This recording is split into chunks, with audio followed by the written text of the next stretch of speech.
G'day everyone, welcome back to Frostbite's G.I. Joe Repro.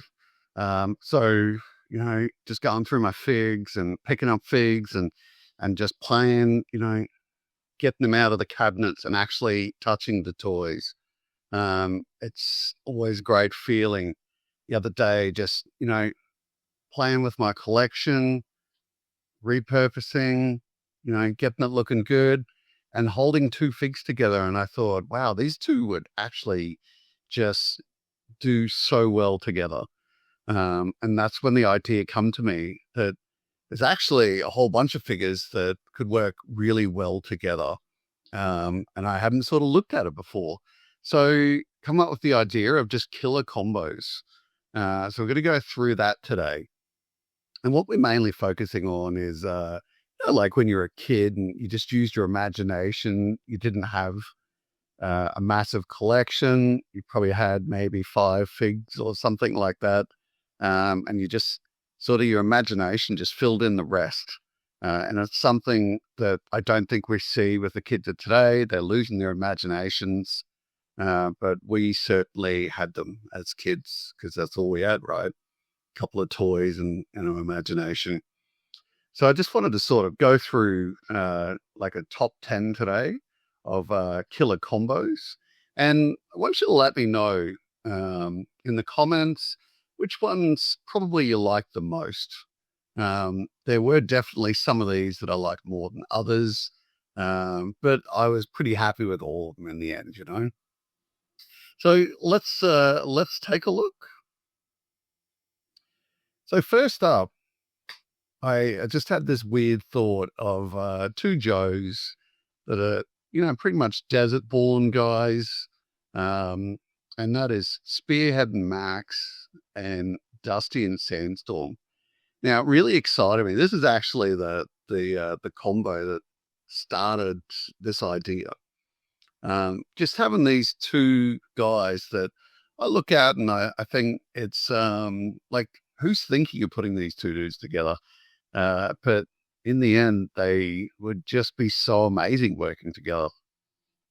So starting off with these 2, they both have pets, and they both have just, not your average pets. These guys aren't Mutton Junkyard or Law and Order. They don't have just, known entities being trained dogs. These guys have a bobcat and a coyote. So with my imagination, when I sort of put these 2 together, sort of had them going on a bit of a desert hit and run type mission. They know where the Cobra base is. It's a small Cobra base, and they're just going to hit that thing. So I find the idea of Joes or Cobras with pets just to be an amazing thing. Some of them, like your Law and Orders, that he's got a German Shepherd. It's a thing. You can train German Shepherds, but some of the pets that we see with Joe characters are pretty phenomenal, and it sort of blows my mind a little bit that in this universe someone has trained a bobcat or a coyote. And that would lead me to the point that these 2 guys could work together and send their pets in to help with ambushing and holding captive Cobra troopers and stuff like that. These guys as well, I really quite like them. Like, Dusty's that weird guy that as a toy, the first 3 were all good. The first 2 obviously coming with the soft head cape, really good accessories, really cool looking figs. And then they mixed it up a little bit for this V3 figure. And I love it as well. The weapon with the arm stock that slides out. He's got a non-standard looking pistol. The backpack looks detailed. And just that pet, I just love it. And then Spearhead and Max. Spearhead coming with his accessories of his helmet, his cool looking backpack, that cool looking sort of machete, that always just thought it just looks so different that it's very super noticeable. But the biggest thing with Spearhead was that amazing rifle that he had. You know, it was just a massive rifle. It's got one of the dangerous things that we know with these um, Joe figures, which is it has its sling or its strap. That shit gets broken all the time on toys or Joe figures. And it's got a bayonet on it, which, you know, the amount of, because I quite like collecting Spearhead and Max. It's a little bit of an army builder for me. And I've certainly seen several times the bayonet being snapped on this figure. So yeah, these two working together in a desert situation, infiltrating a Cobra base, I think just hits all the goals for me, and I can totally see it working together. So that's those guys. Next up, Hit and Run and Alpine. Now, sort of when I was thinking of killer combos, I wanted to do something with Hit and Run. I really, you know, a lot of the figures that I picked for this video, I really like, and that's what it's all about, right? Because I think if you don't like the figures, how are you going to muster the imagination to be able to put situations together for these guys? So when I thought of these two together, the thing I instantly went to was the mountain climbing aspect, right? And then, I don't know, like I really liked that. And then my brain just instantly went to Hit and Run's file card, which was really just not a lot of climbing. I don't remember there being actual mention of climbing, which I thought was interesting. It just seemed to mention that he was really good at doing stuff and then running. He was really good at running. That's what I remember from his card, which sort of I found interesting and funny. He's listed literally on the card as being a light infantryman. And his accessories, I mean, half of his accessories linked to being some type of mountain guy.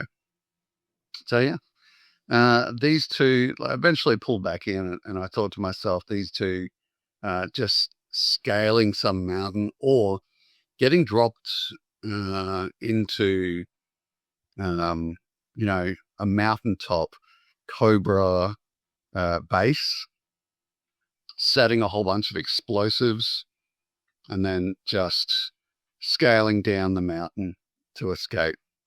It just like it was a very good thought for me. Just a cool scene that I'd love to see. These figures, especially Hit and Run. He's easily in my top 3 best figures of all time. It's just an amazing figure with amazing accessories. He just hits everything. The artwork on the card is beautiful. His body mold, and camo pattern, it's just sweet as. I bought myself a classified airborne, which, you know, I am looking to open for my channel members and then try a little bit of painting as a general video for you guys. So yeah, if you want to complete the pattern, go and look into my channel membership. It's like $2 US roughly for a month, and you're getting around 2 to 3 videos a week. Alpine, I never had him as a kid, and I really only got him in the last 3 years. I still don't have him complete because I don't have his launcher, like his main weapon there. I've got everything else, which is really cool. His body mold for this character was really well done. I thought nice and simple. He looks like a mountain climber. And I think they did him well as well in the classified version. I can't wait to see what they do with Hit and Run. So yeah, these two together working on infiltrating or blowing up a Cobra base and then just running, just getting the hell out of Dodge. That was a cool thought for me. And that's our number 2. Next up, these guys, Shockwave and Hardball. Now, I wanted to do a combo with Shockwave. He's sitting in my top 3 as well. So, yeah, I wanted to do something involving him. But then I actually had to give it a fair bit of thought as to who would best help Shockwave in a SWAT situation or in a downtown block. Cobra's got it blocked off with a few of his tanks. They've got alley vipers running at you. Who is going to be helping Shockwave? Now, the close thought for me was going to be downtown, actually. I sort of really wanted to use downtown just for his morpher firing ability. But that just seemed to be a little bit too in the field-ish for me. And then the instant answer after that was Hardball. This guy just stands there whilst Shockwave is, going from corner to corner, shop front to shop front, just inching closer to those alley vipers and those his tanks to take care of them. Hardball is just sitting in the background behind, some kind of barricade, and all you can hear from him is that thump, thump, thump, and he's just sending these grenades down range and just wrecking shit. It was quite a cool thought for me to sort of think of. Let me know in the comments if it's just me being silly as an adult. But do you guys still, as adults, still have these cool thoughts using your imagination about, just scenes or even dioramas, like these are all settings that would just look great for you guys that are diorama builders. I'd love to see these actually done up. Figures themselves, Shockwave, it was just like I've got a bit of emotional baggage with Shockwave. Remember my mum taking me to World Expo, Expo 88, we called it here in Australia. It was a world exhibition, and I remember she bought Shockwave for me, and I remember just holding that thing and thinking that was the best Joe I've ever seen in my life. His accessories, like even his backpack, you can see the torch, you can see the pouches, like it was a very cool molded backpack. He had a very cool weapon being the Uzi, with the silencer on the front and the arm stock. That weapon feels to me to be one of the most fragile weapons ever built by G.I. Joe. You just got to be real careful with that one. He also come with his knife that went into his backpack, and his hand pistol, which was a bit of a generic hand pistol that we saw used in quite a few figures in the Joe line. Hardball, I felt he could have used probably a hand pistol or a knife or something to go along with his ka-chunk machine. But I absolutely love the mold of his backpack, which really displayed well his purpose, which is just sending those things downrange. He's got a crap load on just as part of the mold on the backpack. So yeah, these guys in a city scene, taking care of alley vipers, showing them who's boss. It worked really well for me. Next up, I think I just need to say it, like Lowlight is the third of my top 3 Joes. So yeah, it was natural. I was gonna put him in there.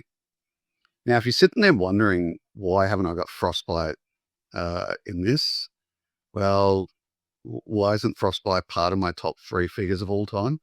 Because it's actually the Snowcat that I love the most. It's my most favorite vehicle, and Frostbite is part of that idea. So yeah, low light, shockwave, and hit and run. I can pretty easily say are my top 3 figs. So yeah, wanted to do something with low light, and here was another thing, right? So I thought, where am I going with low light? And in the end, it's gonna be him say a K off the target, um, sending single rounds downrange, just doing the damage one round at a time. Now, who would go with low light?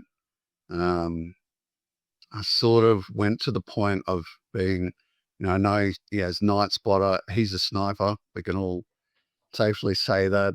So I thought, ambush. It's going to be ambush. I have spoken in a previous video that I've done about ambush being a bit of a weird character for me. And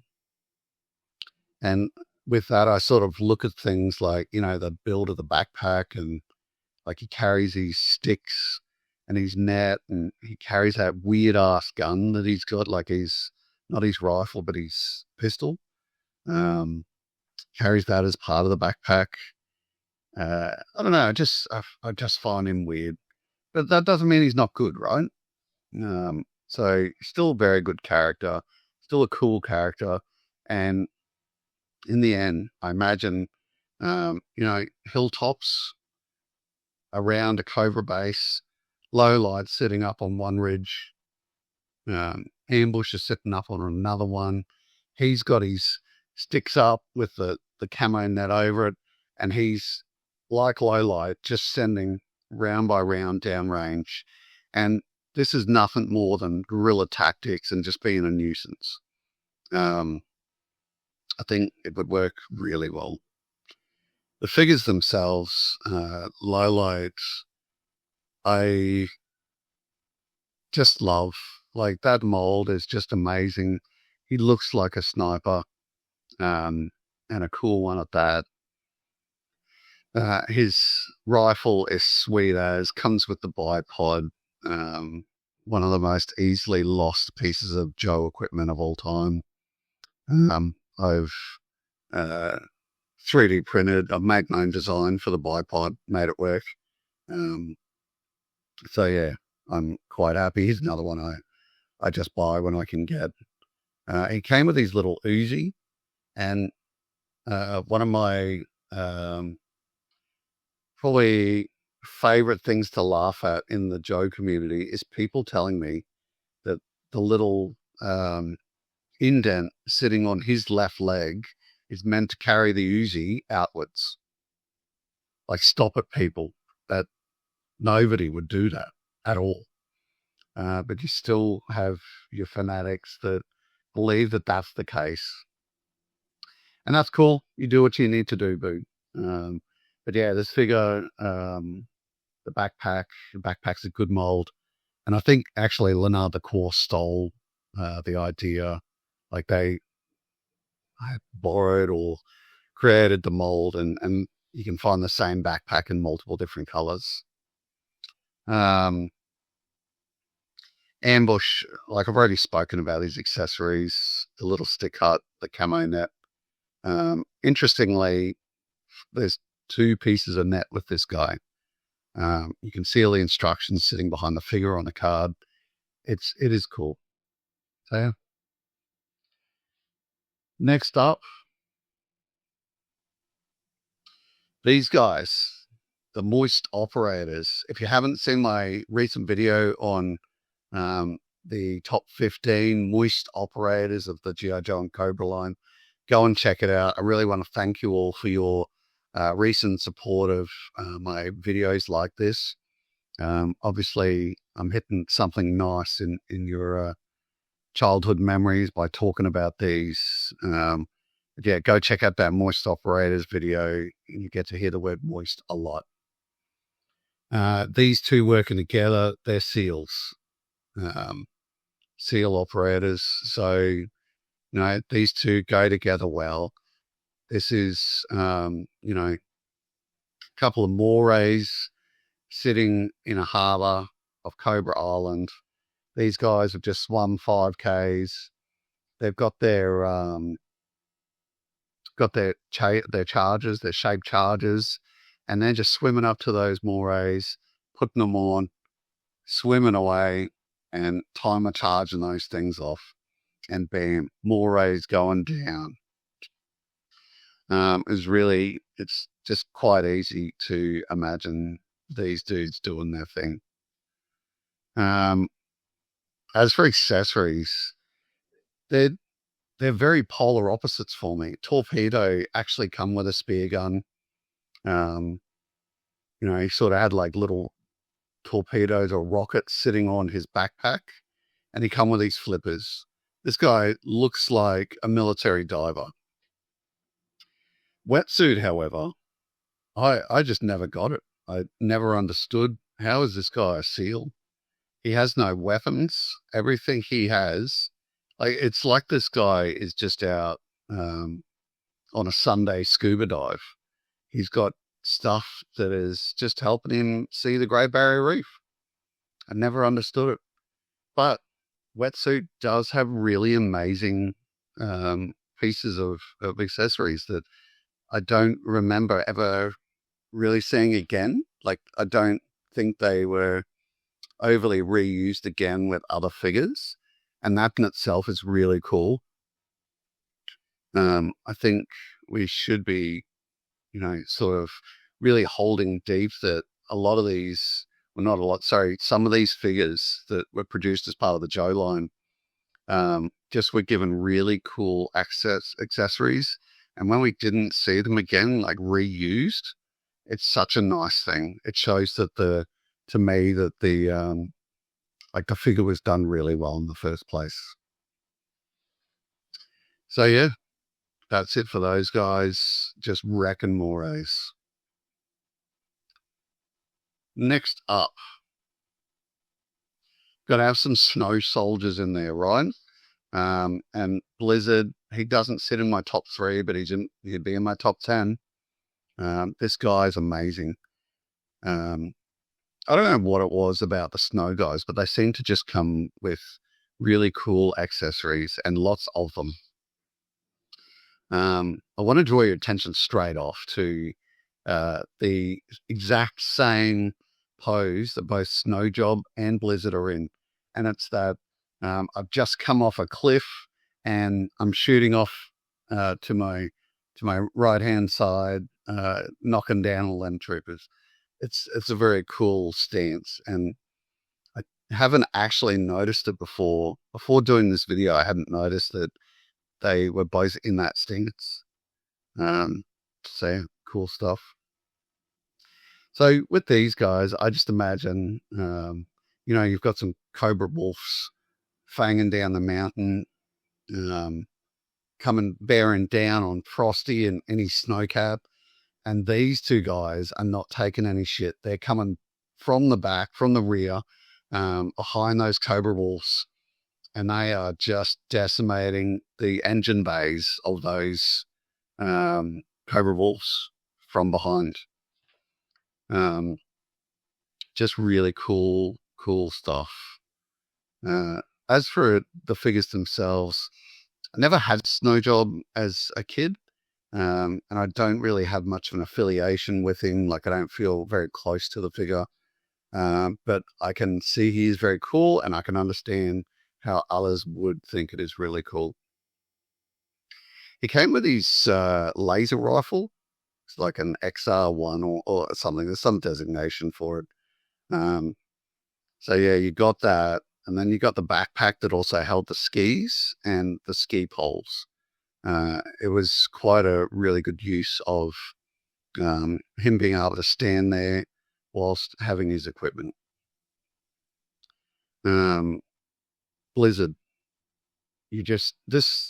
I've talked in the when I did that Moist Operators video, I was sort of talking about how we saw figures during this time that were almost like little play sets. So V2 Stalker was the classic example of that. You got this massive canoe with him and all these parts, but he was still just fitted onto a normal cart. And I really liked that. This guy was a lot the same for me. You got this little snow sled with its little handles and brakes and everything. And you could take his skis and put the skis on the bottom of that snow sled, or you could take the skis off and put him on Blizzard. He came with these little snowshoes with the spikes on them. He came with this beautiful helmet. I really love the helmet. And his rifle is sweet as. You can see it's wrapped in like a camouflage white material wrapping to just hide it in the snow. Probably protects it a little bit as well. And he got his hand pistol as well. So just really cool things with these guys. And yeah, it is so easy just to imagine a couple of different settings where these guys would just be an absolute killer combo. Just love it. Okay, next up, we've got Beachhead and Stalker. These two, to me, like they're both rangers. So, you know, it's like putting wetsuit and torpedo together in a mission. It just works. It's not like they're the same type of capability generally. Like they're just really good soldiers that are both part of a ranger unit. Now for me, this, you know, so many possibilities for these guys because they're so utilitarian. To be used in just so many different ideas. My main one that I think of is these guys just storming a beach in like something like the Cobra Nightcraft, like the dinghy. One dinghy each, just pulling up onto a beach and getting out, grabbing their equipment and going in to attack, you know, maybe encampments on Cobra Island, or a his factory or something like that. Something where it requires a bit of insertion by themselves. They're not getting dropped in. Insertion by themselves, taking care of business, and then getting out. So yeah, going through an insertion onto the beach, going through a bit of jungle area, achieving their objective, whether that's crushing a factory, doing some guerrilla tactics on a Cobra encampment, or you know, going in and possibly retrieving or rescuing a kidnapped Joe. I think these guys would be absolutely perfect for it. In terms of the figures themselves, I never and still do not own this V1 Stalker. I don't think it's very exciting at all. I don't like the look of it. I'm very much, as I stated in my Moist Operators video, I'm a huge fan of that V2 Stalker. Hasbro just definitely got it right with that figure. Beachhead, however, just an amazing figure. I never had it as a kid, but I do remember seeing it. So other kids had it, and I saw it on the shelves. I really should have picked it up at the time. I've got it now in my collection. Absolutely love it. Love it. Love it. The mold for his backpack is amazing. So much detail. His body mold, amazing. Like, this guy is your balaclava wearing dude who is just going to take care of business. And then we see like our little detonation pack, explosives pack that he wears, like the satchel. And then we have his weapon, and it's just a cool looking weapon. Like, there's, I think when you think about Joe figures, for me at least, there's multiple things that hit me about figures. So some things are amazing with the amount of accessories or the types of accessories. This guy, when I look at him, I just think he is flat out cool. Let me know in the comments if, either of these guys are sitting in your top 10 best of all time. I'm pretty sure one of these is going to be in a lot of your top 10s. So yeah, beach insertion, take care of business, get out, back to the ladies. Next up, these two. Now, I'm sure a lot of you are probably going to think this may be a bit of a weird matchup. It's possibly weird just having them in as a killer combo. But let me explain to you where I'm at with this. So when I think about Muskrat, I know he's down as a swamp fighter, but this guy reminds me so much of a US Vietnam soldier. So one of the guys that is always in Vietnam, um, doing his thing, and he just the way he's dressed with his vest type thing, with his boonie hat, it just looks cool for me. I have absolutely no idea why he come with his boogie board. I just can't figure that out, but it's cool accessory. That boogie board sits firmly in when we talk about figures not making sense, but they're cool. That is an excellent example of that. As for his other accessories, having the machete and the shotty, just for me, emphasizes the point of this guy. Whilst being a swamp fighter, he would fit firmly into a Vietnam War era figure. It's just perfect for me for that. Now, why do I think he works with recoil? Because recoil is a LERP soldier. So a long-range recon patrol figure or character. I always thought this, like the colors and everything were done really weird. It's almost like when I think of LERP, I think of LERP being done in the jungle. Like it was a massive feature of the Vietnam War. And his camouflage and the way he's dressed and everything he's holding weirds me out. Like it goes exactly against all that.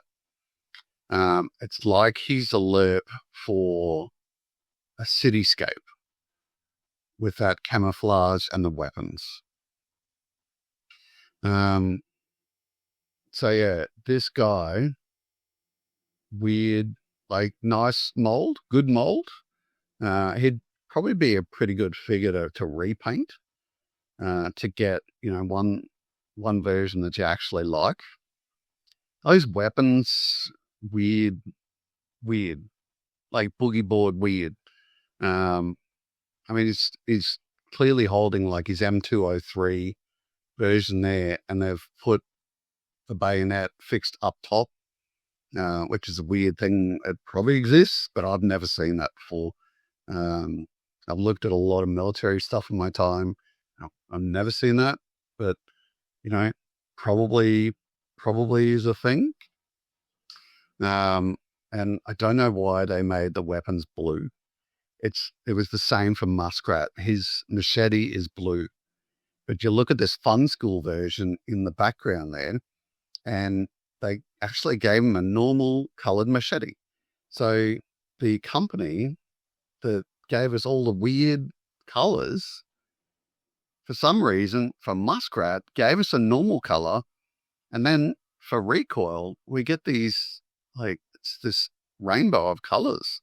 Get the bright, like the baby blues, and these camouflage pattern, and then like the little, the claymores that he's holding there. And his backpack's a different color. Like, I didn't figure it out. But these two working well together is the thing here, right? Muskrat could easily be a LERP.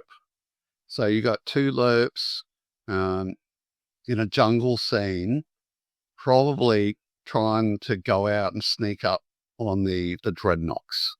I think would work really well. Let me know in the comments. Like it to me, it would be a forest scene, not necessarily swamps, but a forest, like a rainforest scene, like Vietnam War stuff. I think would work really well for these guys. Okay, I had to put Chuckles in, right? Because Chuckles is cool. Uh, Chuckles, um, you know, he's listed there as undercover. He's basically intelligence, um, and mainframe computer specialist. So I'm definitely not looking back on this as an old thing. I'm looking at it as more current. And when I thought about who would work well with Chuckles, I sort of actually imagined Chuckles as being Ethan. I think Ethan was it Ethan Hawke from Mission Impossible, so Tom Cruise.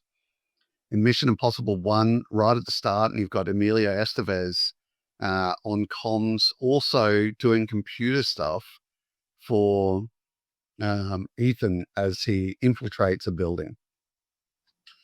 I thought that was really cool when I saw it in the movie, and it just made a lot of sense to me that whilst you have some cool guy going in with nothing but his wits and a Beretta, he's probably got some really good background support.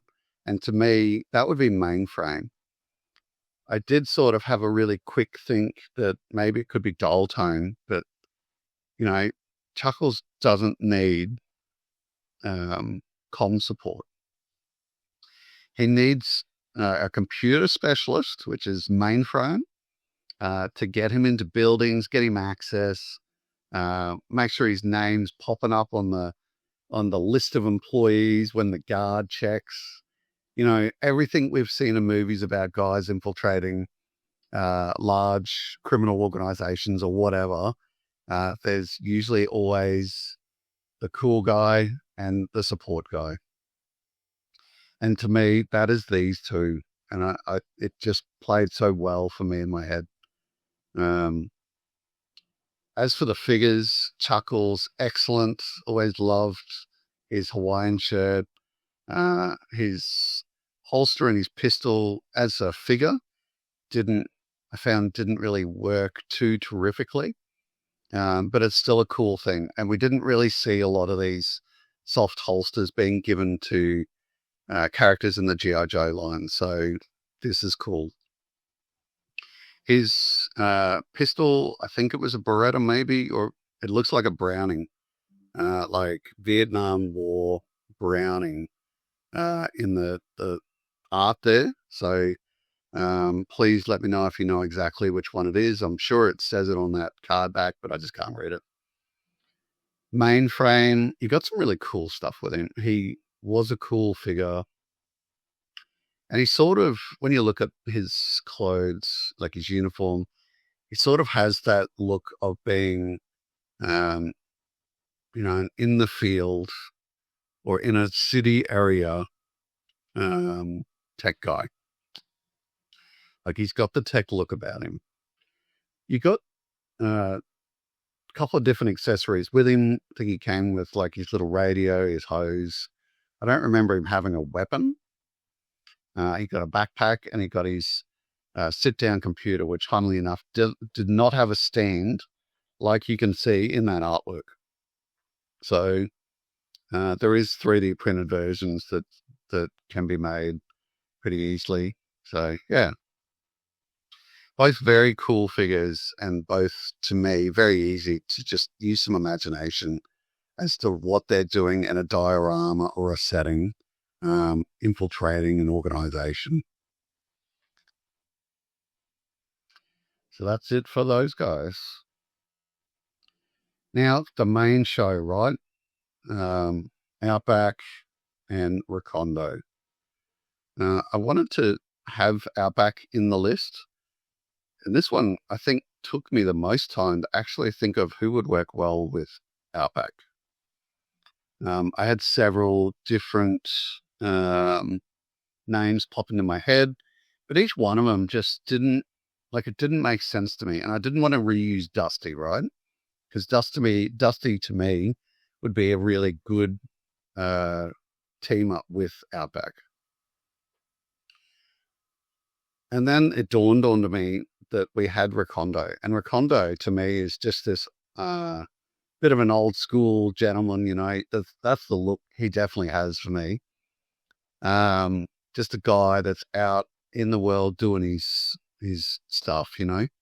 And that's what I get from Outback as well. Like, put any of these or either of these two into the wilderness by themselves, they'll achieve their mission and be home for kippers.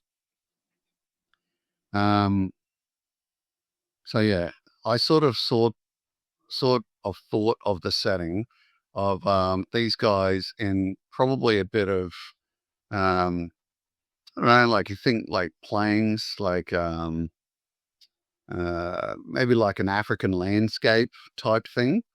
These guys trudging the 20Ks, setting some explosives at a far out Cobra base, and then trudging the 20 back, maybe getting a bit of a pickup along the way. These to me feel like the dudes who could do it. The figures themselves, Recondo only got as an adult. I didn't even know this thing existed as a child. I never saw it where I was from. And it's always had that, I think because of his hat, that looks like an Australian Army hat with its fold and everything. But I think when I've looked into this before, we've seen that it's not an Australian guy. He was born in an American state, I believe. His weapon's really cool. I don't know what it is. I honestly think with this, they looked at an Australian soldier from Vietnam with a side-up hat and an SLR. That's what our guys had mostly in Vietnam, were SLRs, firing 7.62 millimeter rounds. And that weapon looks a bit close to that. Close enough that I can't see, you know, or what is it, is it a carbine? I just don't know. His backpack's really cool. It's got that grab handle that, you know, when you just got to get up quickly and move, that's the backpack you want. As far as the body mold, this guy looks like he's in Australian greens. Like you can see the epaulets up the top. This figure looks weirdly just too much like an Australian figure for me. And he's a jungle trooper. Like, yeah. Outback, yeah, just a very cool figure. It did always, and still does crack me up that he had the word survival written on his shirt. I'm aware that it stands like it's an acronym, but it's just a bit weird for me, but weird's cool, right? His accessories, finding that weapon with the strap still attached is a feat. It's difficult. Very cool backpack. The fact that he come with webbing is sweet as well, and I don't think we ever saw that again. It was just done for him. Having the little ability to plug the torch into his leg as well was very cool, and it made it look like it was just slung on his leg, which I really quite liked. So yeah, these guys doing the long trudge, doing the damage, and then home in time for kippers and medals is spot on for me with these two. And they would work so well. I don't even think they'd have to talk to each other during a mission. They just know what they're doing, how to achieve it, and how to get home. Just great teammates. So that's it, guys. Thanks so much for watching. Really appreciate you spending some time with me. Thanks for all your support in my recent videos. If you're enjoying particular things, let me know in the comments. If you want to see like things in the future, if you want stuff explained, let me know. I'll go and do the research and I'll find out, because I get to learn as well then about stuff that I probably don't know about. And then I can come back and explain it to you guys. Um, Once again, if you might be interested in becoming a channel member for as low as around $2 a month, it's not even a coffee, bro. Like, it's like 2 coffees. Oh, sorry, one, it's half a coffee it'll cost you. Go check it out. I put way more content into my members area than I do in my normal area.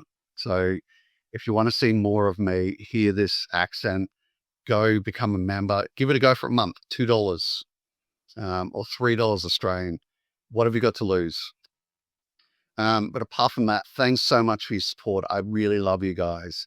And I look forward to seeing you in the next video. Until then, stay frosty.